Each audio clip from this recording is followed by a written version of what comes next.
दोस्तों, मेरा एक भतीजा एलएन में पढ़ता है, जेई का तैयारी करता है। तो वो एक क्वेश्चन भेजा व्हाट्सएप से।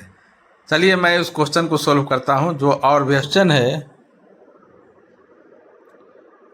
है कि एक इंक्लाइंड प्लेन है जिसका इंक्लिनेशन दोनों तरफ 45 डिग्री है। यहाँ एक पुल्ली बंधा है। पुल्ली से दो मास ए और बी कनेक्टेड है। यूनिफॉर्म स्ट्रिंग है, इसलिए टेंशन दोनों तरफ सेम होगा। पुल्ली मासलेस से, फ्रिक्शनलेस से, और ए जो सरफेस है वो भी मासलेस है, ए भी फ्रिक्शनलेस से, सरफेस भी फ्रिक्शनलेस से। इसमें टी का वैल्यू दिया हुआ है। क्या दिया हुआ है एक बार मैं देख लेता हूँ। सॉरी, क्या हुआ इसमें 25x/√2 यूज करना है। Acceleration due to gravity G का मान 10 मीटर पर सेकेंड स्क्वायर। तो what is the value of x? X का वैल्यू क्या होगा ये निकालना है। ये देखिए क्वेश्चन यही है। टी का वैल्यू 25x/√2 दिया हुआ है, तो आपको एक्स का वैल्यू निकालना है। तो चलिए सोल्व करते हैं। तो सबसे पहले फ्री बॉडी डायग्राम के अनुसार आप इसका डीएलएम्बर्ट प्रिंसिपल का यूज करके इसका इक्वेशन बनाइए। ए मास को हम m1 मान लेते हैं, बी को चलो हम m2 लिख देते हैं। m1 m2 दो मास है जो पुल्ली से बंधा हुआ स्ट्रिंग से। इसमें m1 का वैल्यू दिया हुआ 10 kg और m2 का दिया हुआ है 40 kg। तो इसका मतलब m2 ग्रेटर देन m1 है। m2 is greater than m1। There are two masses connected by a light and uniform string passes through a pulley and there is a inclined plane whose inclination is 45 degree. तो जो Hindi medium वाले नहीं हैं उनको English में समझ में आएगा। तो पुल्ली मासलेस से और सरफेस इज फ्रिक्शनलेस। तो what is the value of x if value of T is given? The value of T is given 25x/√2। तो आपको x का वैल्यू निकालना है। Find the value of x। इसका screenshot भी लगाऊंगा मैं वीडियो में। तो चलिए सोल्व करते हैं। मैं कई साल तक फिजिक्स पढ़ाया हूँ रेलवे में आने से पहले, और वो जो मेरा पैशन था वो ख़त्म हो गया धीरे धीरे 10 साल रेलवे में गुजारने के बाद। अब तो देखिए, सबसे पहली बात इक्वेशन अपना सेट कर लें। तो इसका टेंशन को मैं टी लिख देता हूँ। जो स्ट्रिंग पर टेंशन फोर्स लगता है उसको टी से डिनोट कर देते हैं। ए 45 डिग्री है। तो इसका फ्री बॉडी डायग्राम तो आप लोग जानते होंगे, अगर पढ़े होंगे 10वीं 12वीं। तो ए एंगल 45 डिग्री, तो ए भी एंगल 45 डिग्री होगा। तो अगर ये m1 है तो इधर हो जाएगा समीकरण, इधर इसका कंपोनेंट होगा m1g cos थीटा, इधर हो जाएगा m1g sin थीटा। कैसे होगा किसी और वीडियो में बताएंगे। और नॉर्मल रिएक्शन है, सरफेस है तो नॉर्मल रिएक्शन ऊपर की ओर होगा। नॉर्मल रिएक्शन को r से लिख देते हैं। सेम उसी तरह से इसमें ज़्यादा कुछ नहीं लिखेंगे। सेम इसी तरह से भी इधर हो जाएगा m2g sin theta, cos theta छोड़ देते हैं क्योंकि स्ट्रिंग के मूवमेंट ही दिखाना है। तो इसी के कंपोनेंट के अनुसार यहाँ भी टूटेगा। थीटा लिए हैं इसलिए कि दोनों का मान सेम है, और थीटा का मान 45 डिग्री बाद में रख देंगे।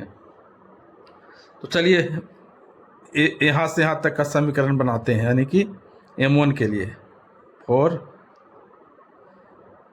इसको ए और बी दिया हुआ था ना नाम, तो 4a बडी फ्री बॉडी डायग्राम देखिए इसका क्या होगा।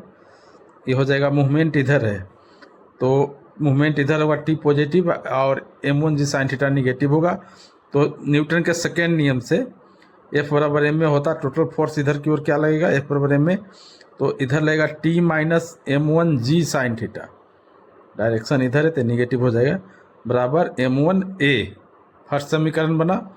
इसी तरह से इसके लिए भी बना दीजिए। तो इसका मूवमेंट इधर होगा, तो ये हो जाएगा m2g sin थीटा बराबर m2g sin theta minus T बराबर होगा m2a। दोनों को ऐड कर दीजिए तो टी कैंसिल हो जाएगा, और a पॉजिटिव है निगेटिव है तो हो जाएगा m2g sin theta minus m1g sin theta बराबर ये दोनों जुड़ जाएगा, ए कॉमन है तो ए कॉमन ले लेते हैं, m1 प्लस m2। देखिए ऐसे, तो इसमें कॉमन क्या है, जी साइन थीटा कॉमन है। चलिए इसको भी कॉमन बाहर निकाल देते हैं, जी साइन थीटा, इधर m2 माइनस m1 बराबर m1 प्लस m2 इंटू ए। अब ए को सेपरेट कर लो, तो ए इजकल टू क्या होगा, m2 माइनस m1, इसको लिखें पहले, into g sine theta, sine theta. अब नीचे आ जाएगा m1 प्लस m2। देखो कितना अच्छा ए का निकल गया समीकरण। अब इसमें हम वैल्यू पुट करके ए का मान निकाल देते हैं। चलिए वैल्यू पुट करते हैं, यहाँ देखिए, तो ए बराबर आपका ही आया है m2 माइनस m1, नीचे आया है m1 प्लस m2, यहाँ एक आ गया जी साइन थीटा। ये तो ऐसे भी कोई इंक्लाइन प्लेन में अगर कोई एंगल रहे, किसी एंगल का इंक्लाइन प्लेन रहे, मास अगर इधर m1 है और इधर सेम एंगल का m2 अगर आ जाए, तो ये सूत्र याद रखो सीधे कि मास का सब्सट्रैक्शन बाय मास का addition into g sine theta ही लगेगा। ये सीधे याद रखो जो नीट का तैयारी करता है खास तौर से, कि इंक्लिनेशन अगर सेम हो, एंगल सेम हो दोनों का, तो जनरली क्या होता है, समद्विबाहु त्रिभुज में दोनों एंगल समान होते हैं आइसोसेलेस ट्रायंगल में। तो ये समीकरण याद रखो, ए बराबर सब्सट्रैक्शन ऑफ मास बटे addition of mass into g sine theta. चलिए इसे ए का मान निकालते हैं। पहले m2 कितना दिया हुआ है, देखो इधर 40, m1 10 10, तो 40 माइनस 10 यानी 40 प्लस 10 हो जाएगा, अब बटे जी साइन थीटा, जी साइन थीटा, जी का मान 10 दिया हुआ है, देखो यहाँ बोला ऐसे 9.8 मीटर पर सेकेंड स्क्वायर होता है, तो कहीं कहीं 10 दे देता है, किसका यूज करिए। साइन थीटा, साइन कितना डिग्री है, थीटा का मान दिया है 45 डिग्री, देखो 45 डिग्री है ना, तो यहाँ दे देंगे साइन 45 डिग्री। 40 में से 10 गया, कितना बचेगा, 30 बटे 50 गुने 10 गुने 1/√2। साइन 45 डिग्री का मान 1/√2 होता है। मैं सोच रहा हूँ कि बस थोड़ा दिन और रेलवे करके फिर से पढ़ाऊँ फिजिक्स एकेडमी खोलकर, क्योंकि छोटे छोटे, क्योंकि बहुत हो गया ये सब। तो हो जाएगा कितना, 5 से 2 बार में कट गया, 0 0 कट गया, तो हो जाएगा 6, 0 0 कट गया ना, अब 5 दूनी 10, तो हो जाएगा कितना, 6√2।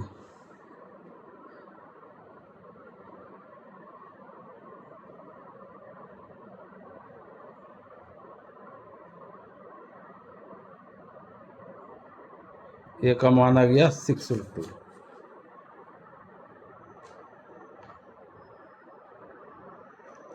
अब 6√2 आ गया, तो एक शर्ट से इसको कर लो, करनी पर है वो, शर्ट्स पर है वो, नीचे √2 है तो √2 से ऊपर नीचे गुना कर दो, जिससे रेशनलाइजेशन हो जाएगा। 6√2 बाई नीचे √2 इंटू √2 2 हो जाएगा, ये 3 बार में कट गया, तो 3√2 ए का वैल्यू आ गया। अब इस ए के वैल्यू को किसी समीकरण में, यहाँ 2 समीकरण है, एक ए और एक ए, किसी में आप अगर रख दोगे ए के वैल्यू को, तो क्या होगा, हमारा ये टी का मान निकल जाएगा। फिर टी के मान निकल जाएगा तो टी और टी मिला देंगे, इक्वलिटी कर देंगे। तो चलिए ए का मान समीकरण 1 में रखते हैं। समीकरण 1 देख लो क्या है, टी माइनस m1 जी साइन थीटा। तो फ्रॉम, देखो यहाँ फ्रॉम इक्वेशन 1, थोड़ा कैमरा हाथ में पकड़े हैं ना, ये इक्वेशन 1 क्या है, टी माइनस m1 जी साइन थीटा। तो यहाँ लिख दो टी माइनस m1 जी साइन थीटा बराबर है m1a। तो टी इजकल टू क्या हो जाएगा, m1a, ये माइनस से प्लस हो जाएगा इधर, m1g साइन थीटा। तो भैया m1 कॉमन ले लो, a plus g sine theta. m1 का मान कितना दिया हुआ था, देखो m1 का मान है दिया हुआ 10, देखो तो थोड़ा इधर उधर कैमरा होगा यार, तो 10 हो जाएगा। a का मान आ गया है यहाँ 3√2, 3√2, जी का मान 10 लेना है, साइन 45 डिग्री का मान 1/√2। तो इसको करोगे तो कर लो इसको 10, ये √2 हो जाएगा, यहाँ ये हो जाएगा डायरेक्ट लिख देता हूँ यार, 3 दूनी 6, क्योंकि रूट 2 गुने रूट 2 2 होगा और 3 दूनी 6 हो जाएगा। ये तो परवे की 8वें में।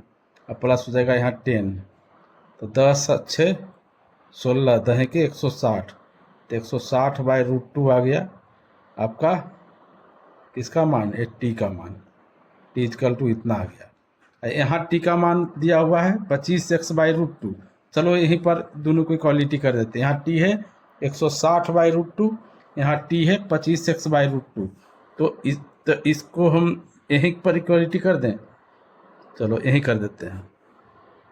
तो 25x बाई रूट 2 ये भी टी का मान, यहाँ 160 बाई रूट 2 आया है टी का मान। देखो यहाँ आया नहीं, दोनों को बराबर कर दिए तो कर दो। 160 बाई रूट 2 है, रूट टू कैंसिल हो गया। 25 से काटोगे तो काट दो, 25 छक 150, 25 छक 150, 25 चौके 100, यानी कि x का वैल्यू 6.4 आ जाएगा। तो आ गया, यही वैल्यू था, ये का क्या वैल्यू होगा। धन्यवाद।